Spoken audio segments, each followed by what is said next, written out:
Halo semuanya, kembali lagi di channel Awan Kainyu. Semoga saja kalian sehat selalu ya.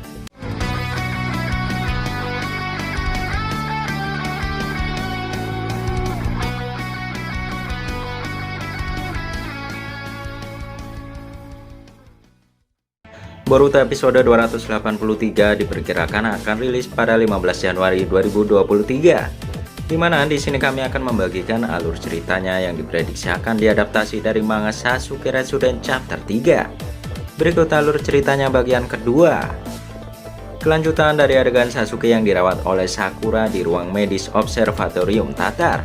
Sasuke menanyakan, perubahan apa? Sakura sembari menyunting tangan Sasuke berkata, aku sedang menuju kemari saat Elang Shikamaru mengirimkan pesan padaku. Guru Kakashi menemukan buku di ibu kota yang berisi soal penyakit Rikudo Senin. Sasuke tampak terkejut karenanya. Sakura melanjutkan. Dia mengcopy bagian pentingnya. Sakura merogoh sakunya dan menunjukkan bagian yang dimaksud.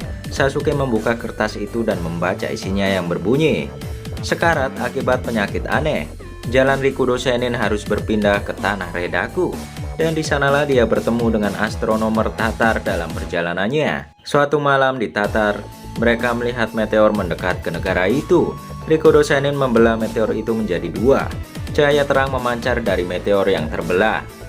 Dalam sekejap sang Senin sembuh dari penyakit yang dideritanya selama bertahun-tahun. Meteor itu memberikan anugerah kekuatan, sumber yang diberi nama Tatar Ultra Particle. Sasuke selesai membaca dan berkata, ini sepertinya obat untuk penyakit Rikudo Senin adalah pecahan meteor yang mereka sebut Ultra Particle.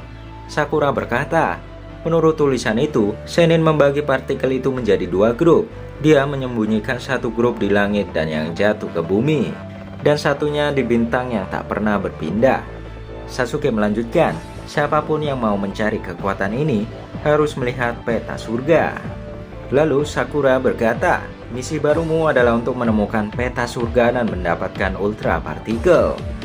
Sakura berpaling dan berkata lagi, jadi pertama kita harus mencari tahu apa sebenarnya peta surga ini. Sasuke berkata, aku paham soal perubahan misinya, tapi itu tak menjelaskan kenapa kau di sini. Sakura kemudian menjawab, aku meninggalkan desa kalau aku harus, kau tahu? Sasuke bertanya lagi, kau bisa saja kirim elang pembawa pesan. Sakura menjawab, memang, tapi itu tak pernah sampai padamu. Sasuke terkejut dan berkata, apa? Kemudian Sakura melanjutkan, aku menduga menu itu mengusirnya. Tak boleh ada orang asing, itu adalah aturan ketat di sini bukan? Kemudian seekor elang muncul. Elang itu hinggap di bahu kiri Sakura. Sakura berkata, jika kita beri teman kita ini tiket kain, maka dia tak akan dianggap sebagai orang asing. Jadi aku akan mengirim sampel darahmu ke Konoha. Jika kau lemah terhadap racun ini, maka mungkin ini adalah zat unik yang hanya khusus ada di negeri ini. Kemudian elang itu pergi menuju ke Konoha. Sasuke berkata, kembalilah ke desa, di sini terlalu berbahaya. Sakura marah menjawab, berbahaya? Kau kira aku tak bisa menjaga diri? Sasuke kemudian menjawab, tidak, aku tak meragukan kekuatanmu. Maksudku adalah aku bisa mengatasi ini sendirian. Lagi pula ada hal lain di balik observatorium ini. Jutsu mata tak mempan pada direktur ataupun menu. Sakura kemudian menjawab, itu berarti aku malah harus tinggal. Jika cara paksa saja tak cukup untuk menyelesaikan misi ini, maka kau butuh rekan di sini untuk membantumu. Sasuke kemudian terdiam. Beberapa saat Sasuke berkata, okelah, terserah kau saja, tapi tetaplah jauhi bahaya. Sakura menjawab, jelas dong. Kemudian Jiji tiba-tiba muncul. Dia berkata, dok, kau masih bangun? Sakura menyembunyikan Sasuke dan berkata, Jiji, apa yang bisa kubantu malam-malam begini? Jiji berkata, kapalku pecah, bisa tolong kau periksa? Sakit sekali aku sampai tak bisa tidur. Sakura kemudian berkata, oke, duduklah, aku akan mengambil desinfektan. Jiji mengamati Sakura dan kemudian bertanya, kau ada rokok dok? Rokok itu mantap untuk pereda rasa sakit. Kemudian Sakura menjawab, pertanyaanmu itu, memang kau kira ini klinik macam apa? Jiji hanya tersenyum dan berkata, hei, bahkan walau bekas puntung rokokmu saja aku mau. Jiji tampak menggoda Sakura di sini. Jiji terus bertanya, Kau bukan dari daerah sini kan dok? Sakura menjawab. Kenapa kau bilang begitu? Jiji melanjutkan. Maksudku aku belum pernah melihat rambut pink seperti milikmu di sini. Itu cantik sekali. Jiji tampak akan menyentuh rambut Sakura. Kemudian tiba-tiba Sasuke muncul dan mencegahnya. Jiji terkejut karena di sana ada Sasuke. Mereka kemudian menjelaskan apa yang terjadi dan Jiji sangat terkejut dan berkata, "Hah? Mana mungkin? Maksudmu kau dan Bu Dokter itu suami istri? Dan kalian bilang sudah menikah sejak lama?"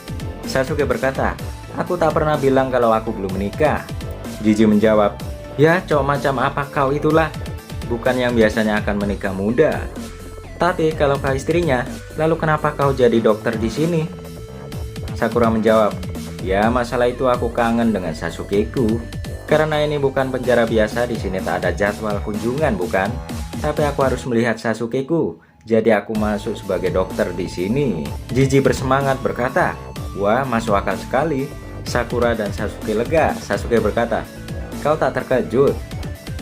Jiji berkata, "Terkejut apa? Menurutku itu sangat normal.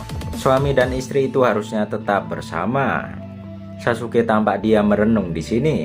Sasuke dan Jiji kemudian kembali ke sel penjara mereka. Jiji berkata, "Apakah kau dapat tiket kain dari penjaga?" Sasuke melihat tangan kanannya dan di sana ada tiket kain. Ternyata itu adalah pemberian Sakura sebelumnya. Sasuke baru menyadari itu. Kemudian Sasuke bertanya kepada Jiji, "Apa kau bisa rahasiakan itu kalau Sakura itu istriku?" Kemudian Jiji menjawab, "Ya, tak masalah, aku paham. Kalau beritanya menyebar dia ternyata istri napi di sini, dia mungkin akan kehilangan pekerjaannya. Tapi aku masih tak percaya kau sudah menikah. Kenapa nggak bilang dari awal?"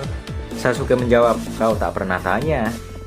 Jiji berkata, "Iya sih, tapi aku pernah menyinggung soal itu kan?" Lalu Sasuke bertanya, "Jiji, kau pernah bilang sesuatu soal tunangan bukan?" Jiji menjawab, "Ya, dia sedang bekerja di ibu kota Redaku. Dan setelah waktuku di sini selesai, kami akan menikah." Sasuke hanya terdiam di sini. Sasuke berkata, "Kau sungguh berpikir kalau suami istri itu harus selalu bersama?" Jiji berkata, "Pastilah, maksudku Bu Dokter sampai repot-repot ke sini hanya untuk bertemu denganmu kan?" Sasuke menjawab, "Mungkin aku cuma penasaran. Kurasa aku memang sering jauh dari rumah." Jiji berkata, "Oh ya, memang sesering apa?" Sasuke menjawab, "Ya, ada saat dimana aku pergi selama bertahun-tahun." Jiji kemudian panik dan berkata, "Serius bro? Bah, kalau aku jadi dia aku pasti mengira kita sudah cerai. Tamat sudah." Sasuke menjawab, "Apa? Dan kenapa?" Jiji berkata, "Kenapa tidak? Kau bilang kau pergi meninggalkannya selama bertahun-tahun kan?"